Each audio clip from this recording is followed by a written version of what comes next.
दोस्तों, क्या आपको पता है कि सनातन धर्म के अनुसार कलयुग में भगवान विष्णु एक बार फिर धरती पर प्रकट होंगे। उनका अंतिम अवतार कलयुग के अंत में होगा और वो भी पापियों का अंत करने व धर्म की स्थापना करने के लिए।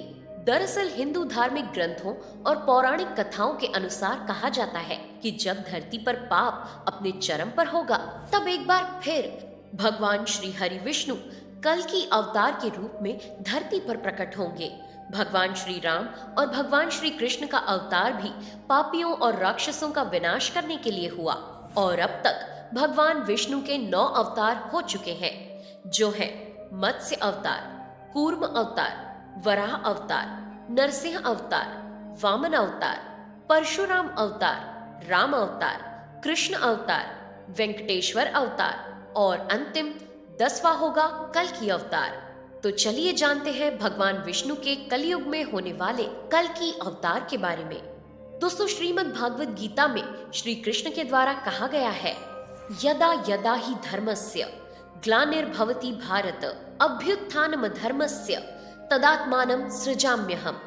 अर्थात जब जब इस पृथ्वी पर धर्म की हानि होती है, विनाश का कार्य होता है और अधर्म आगे बढ़ता है, तब तब मैं इस पृथ्वी पर आता हूँ और इस पृथ्वी पर अवतार लेता हूँ। हालांकि महाभारत में भी युधिष्ठिर द्वारा मार्कंडेय से कलयुग के चरम सीमा पर होने और अंत को लेकर प्रश्न किया गया था, जिसका उल्लेख महाभारत के वन पर्व के मार्कंडेय समस्या पर्व के अंतर्गत अध्याय 190 में किया गया है। और तब मार्कंडेय द्वारा बताया जाता है कि कब और कहां भगवान श्री हरि कल की अवतार में प्रकट होंगे।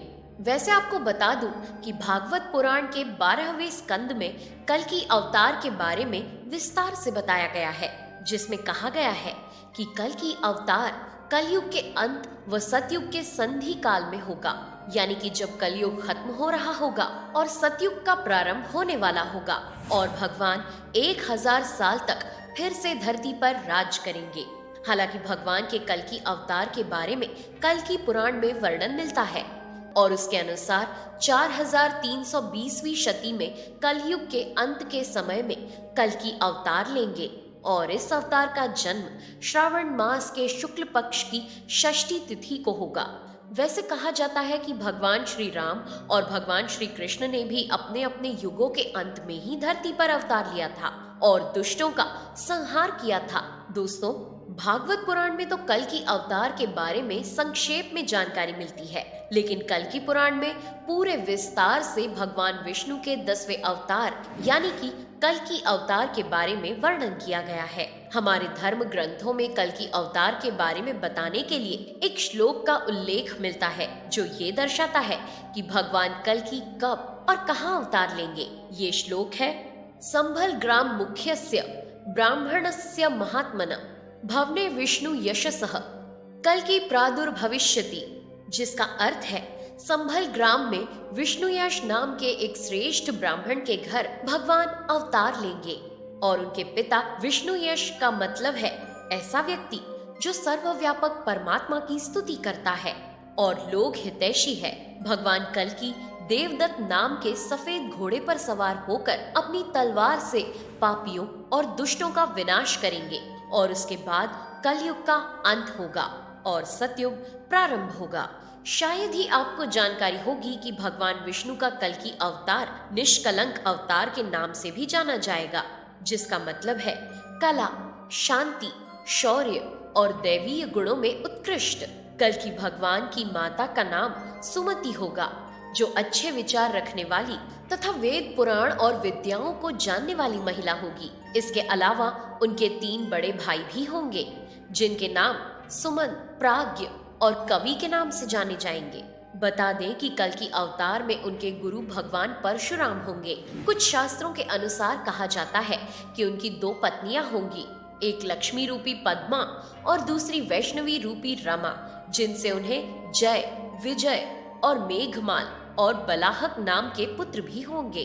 दोस्तों, आपको जानकर हैरानी होगी कि कुछ हिंदू धर्म ग्रंथों में उल्लेख मिलता है कि कल की भगवान की जो पद्मा नाम की पत्नी होगी वो कोई और नहीं बल्कि माता वैष्णो देवी होंगी, जो पद्मा अवतार में नीचे आएंगी और श्रीमन नारायण से विवाह करेंगी। साथ ही पापियों और अधर्मियों को नष्ट करने में भगवान का साथ देंगी और इस प्रकार एक बार फिर लक्ष्मी नारायण की जोड़ी एक साथ होगी।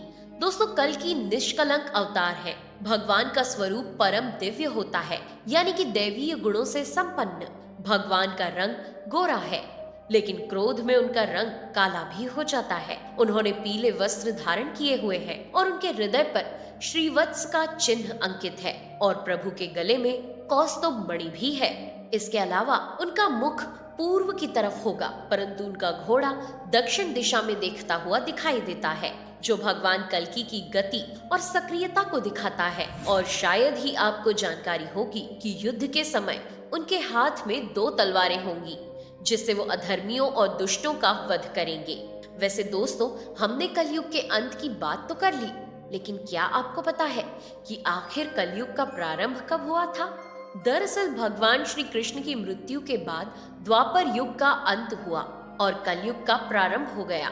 कहा जाता है कि भगवान श्री कृष्ण की मृत्यु के बाद ब्रह्मा जी ने अपनी पीठ पृथ्वी की ओर मोड़ ली और तभी से पृथ्वी पर अधर्म की उत्पत्ति हुई और फिर अधर्म के साथ साथ काम, क्रोध, मद, अहंकार, लोभ की भी उत्पत्ति हुई। शास्त्रों के अनुसार कलयुग के चरम पर मनुष्य धार्मिक काम को पूरी तरह छोड़ देगा और 16 वर्ष की आयु में ही बूढ़ा होने लगेगा। परिवार के लोग एक दूसरे से मोह खत्म कर एक दूसरे को त्याग देंगे। संसार में अग्नि वर्षा होने लगेगी, जिससे फसलें पूरी तरह नष्ट हो जाएंगी और मनुष्य के पास खाने पीने तक का भी साधन नहीं होगा।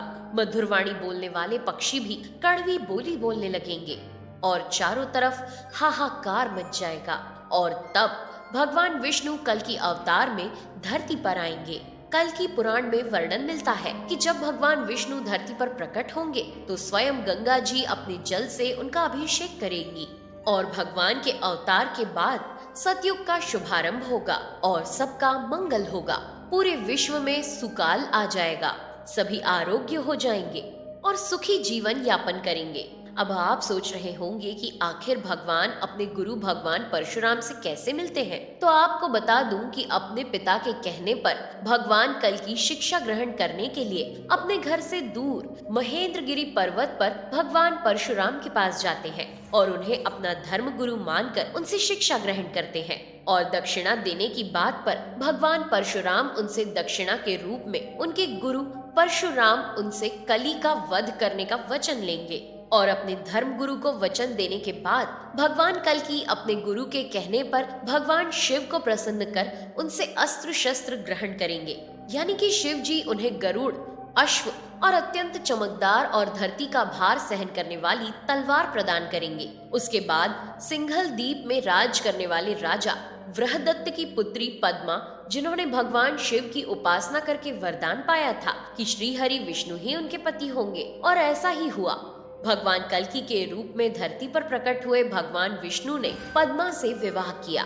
लक्ष्मी रूपी रानी पद्मा से भगवान कल्कि के 2 पुत्र जय और विजय होंगे। उसके बाद भगवान कली नामक अधर्मी राक्षस का वध कर देंगे।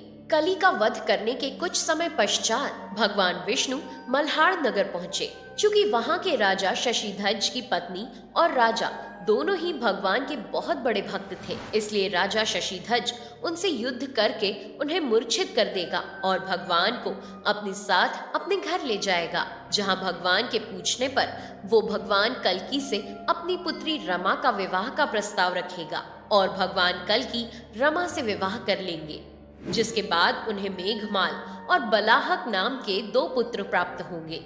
और भगवान कल्कि अपने 4 पुत्रों और दोनों पत्नी पद्मा और रमा के साथ कई वर्षों तक संभल नगर में शासन करेंगे और अंत में अपने पुत्रों का राज्याभिषेक करके देवताओं के अनुरोध पर वैकुंठ धाम चले जाएंगे और उनकी दोनों पत्नियां भी उनमें ही लीन हो जाएंगी। तो दोस्तों, कैसी लगी आपको हमारी ये वीडियो, कमेंट करके जरूर बताएं और हाँ, जाते जाते इस चैनल को सब्सक्राइब जरूर करें।